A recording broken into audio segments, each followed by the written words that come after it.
les fronts d'onde. Ce sont ces surfaces abstraites ayant la même phase phi en tout point et qui se propagent à la vitesse de phase constante Vφ lorsque le milieu est homogène. Les rayons lumineux leur sont perpendiculaires en tout point et si nous choisissons, comme ici, de représenter les fronts d'onde ayant des phases phi multiples entiers de la valeur de pi, ceci nous permet de visualiser de façon directe la longueur d'onde lambda d'une onde monochromatique par exemple. Mais en passant d'un milieu transparent à un autre, l'indice optique et la vitesse de phase changent de valeur. Nous voyons les fronts d'onde subir un retard. Nous allons apprendre à calculer ce retard. Voilà un rayon de lumière allant d'un point A se trouvant dans un milieu d'indice N1 à un point C se trouvant dans un milieu d'indice N2. Disons de l'air vers le vert par exemple. C'est une lumière plane, monochromatique, dont les fronts d'onde correspondant au maximum de vibration sont des plans orthogonaux aux rayons lumineux et régulièrement espacés. Ces plans se resserrent dans le second milieu, car la vitesse de phase y est plus petite. Vous pouvez voir ici une représentation équivalente avec une sinusoïde. Remarquez que la longueur d'onde est plus petite dans le second milieu. Clairement, à un instant t donné, la phase au point A n'est pas égale à la phase au point C.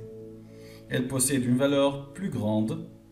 Autrement dit, A est en avance de phase par rapport à C.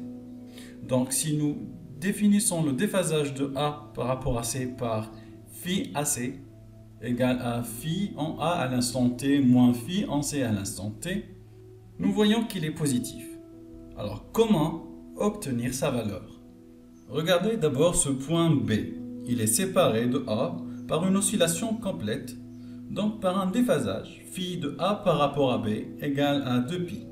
Si le point B se trouve plus loin, ici par exemple, il est séparé de A par deux oscillations complètes, donc par un déphasage phi de A par rapport à B égale 4π. Vous pouvez vérifier 8π moins 4π égale 4π. Et si B était là, le déphasage serait phi de A par rapport à B égale à 6π. Et là, 8π, 10π, 12π, 14π. Et pour le point C, alors, qui est situé à 10,5 oscillations du point A, le déphasage est 21π. La relation entre déphasage et le nombre d'oscillations ou de cycles est claire. Le déphasage phi de A par rapport à C est égal à 2π fois le nombre d'oscillations, vu que chaque cycle ou oscillation complet correspond à un déphasage 2π. Cette relation est utile pour comprendre la signification du déphasage phi de A par rapport à C entre ces deux points, mais elle ne nous est pas d'une grande aide pour son calcul en pratique. En effet, avec de vrais faisceaux lumineux, les fronts d'onde ne sont pas visibles de manière directe et nous ne pouvons pas les compter un à un comme nous l'avons fait là maintenant. Essayons plutôt de relier le déphasage à la durée de propagation, c'est-à-dire une relation entre phi de A par rapport à C et le temps pour aller de A jusqu'à C. Qu'est-ce qu'une onde? Il s'agit d'un signal qui se propage de A vers C et qui reproduit au point C ce qui s'est déjà produit au point A à un instant antérieur. Ceci se traduit par l'égalité suivante. Phi, la phase au point C à l'instant t, est égale à la phase au point A à un instant t' antérieur à t, c'est-à-dire t' inférieur à t. Cette relation nous permet de calculer le déphasage de A par rapport à C comme suit. Il est égal à la phase au point A à l'instant t moins la phase en C à l'instant t. Alors la phase en C à l'instant t est égale à la phase en A à l'instant antérieur t'. Maintenant, il suffit d'exprimer la phase phi. Donc, la phase phi à l'instant t est égale à oméga t moins k x a, la position du point A, plus une constante, la phase initiale phi 0, moins la phase au point A à l'instant t', qui est égale à oméga t', moins k fois xa, c'est la position du point A, encore une fois, plus phi 0. Après simplification, il nous reste oméga multiplié par t moins t', où oméga, bien sûr, est la pulsation de l'onde et k est la norme de son vecteur d'onde. Nous pouvons poser t de A jusqu'à C, le temps, la durée de propagation de l'onde du point A jusqu'au point C, et bien sûr elle est égale à l'instant t moins t'. La pulsation oméga étant égale à 2π divisé par la période grand T de l'onde.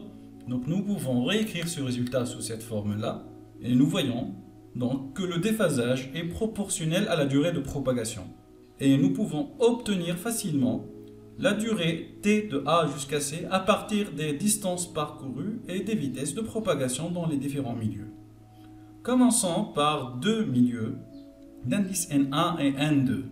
En intercalant un point B ici et en appelant R1 et R2 ces deux distances, le temps de propagation est la somme de deux contributions, TAB plus T de B jusqu'à C. La durée pour aller de A jusqu'à B est égale à la longueur ou la distance R1 divisée par la vitesse V1. Et la durée pour aller de B jusqu'à C est égale à la distance R2 divisée par la vitesse V2. Mieux encore, on peut l'écrire à l'aide des indices en remplaçant, rappelez-vous, V1 par C sur N1 et en remplaçant V2 par C sur N2, où C est la vitesse de la lumière dans le vide. Voilà l'expression de la durée de propagation de A jusqu'à C. Et il suffit de la remplacer ici pour obtenir l'expression du déphasage phi de A par rapport à C. Le produit C fois T que vous voyez ici, on peut le remplacer par lambda 0. C'est la longueur d'onde dans le vide de cette onde lumineuse. Et nous obtenons cette expression. Le terme entre parenthèses est appelé chemin optique du rayon lumineux et son calcul est facile en pratique. Il suffit de connaître les indices et les distances. En le multipliant ensuite par cette constante, 2π sur lambda 0, on obtient le déphasage. En rajoutant un troisième milieu d'indice N3 et en intercalant un autre point D, une troisième contribution se rajoute au temps de propagation, donc au chemin optique et au déphasage. Nous pouvons directement généraliser ce résultat à un rayon traversant plusieurs milieux transparents, N1, N2, N3 jusqu'à NF. Le chemin optique de A jusqu'à C d'un rayon lumineux traversant F milieu est donc égal à la somme des NI multipliés par les distances RI parcourues dans ces milieux. Avec les NI, ce sont N1, N2, etc., les indices optiques des différents milieux. Chaque milieu I contribue par un terme NIRI au chemin optique total. Et à quoi sert ce chemin optique? En fait, il est relié au retard de phase de A par rapport à C par cette relation phi de A par rapport à C égale à 2π sur lambda 0 multiplié par le chemin optique de A jusqu'à C. Ou encore, si on exprime le chemin optique AC en fonction de déphasage, on écrit phi de A par rapport à C divisé par 2π multiplié par lambda 0, et ce phi de A par rapport à C divisé par 2π, comme on l'a vu, c'est le nombre d'oscillations entre A et C. Donc le chemin optique est égal au nombre d'oscillations multiplié par lambda 0. On voit donc que le chemin optique est d'abord homogène à une longueur, donc nous pouvons l'exprimer en mètres ou en nanomètres, et si nous l'exprimons en unité de lambda 0 comme ici, nous voyons qu'il est proportionnel au nombre de cycles ou au nombre d'oscillations qui séparent les deux points. Voilà pour sa signification physique. Faisons maintenant quelques exemples. Avant de passer, n'oubliez pas de vous abonner pour ne pas manquer les nouvelles vidéos et vous pouvez laisser un commentaire ou un like pour aider l'algorithme de YouTube à faire connaître notre chaîne. Commençons par le cas de deux points dans le vide, d'indice N0 de valeur égale à 1, ou dans l'air dont l'indice est presque égal à 1.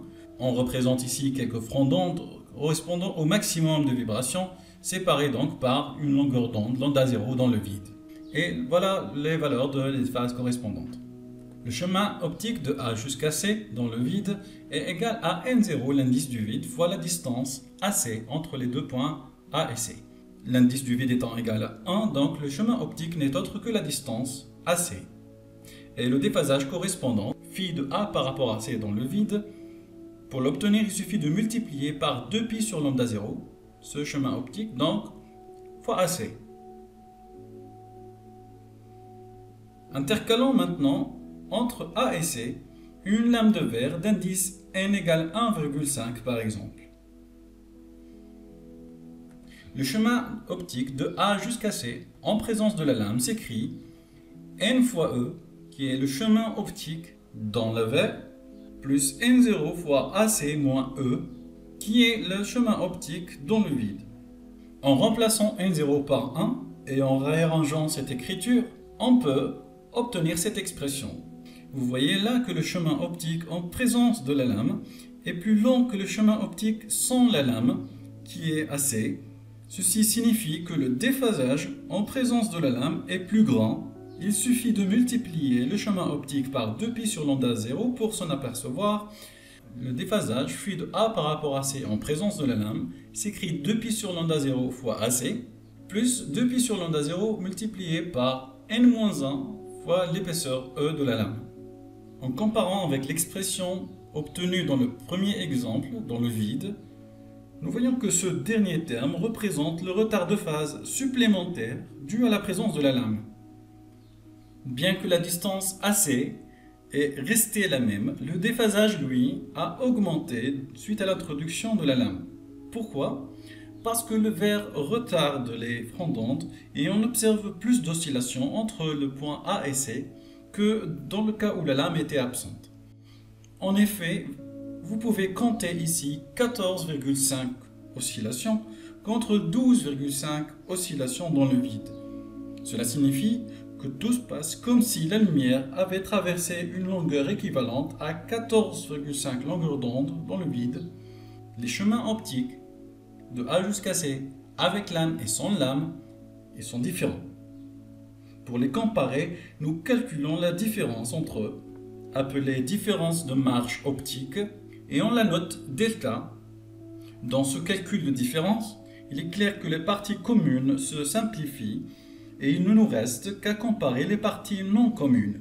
Ici, NE pour le chemin optique dans le verre et 1 fois E pour le chemin optique dans le vide.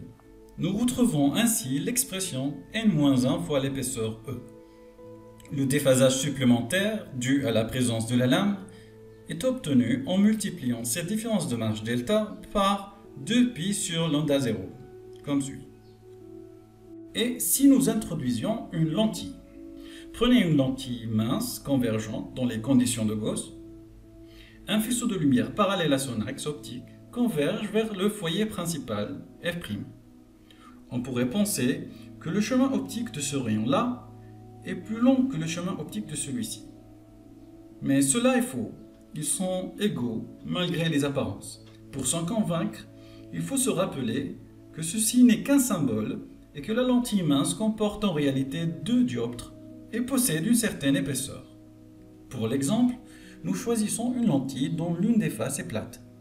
De la gauche arrive une onde plane, ses frondantes sont des plans, elle traverse le premier dioptre en incidence normale, et dans cet exemple particulier, elle reste plane dans le verre de la lentille.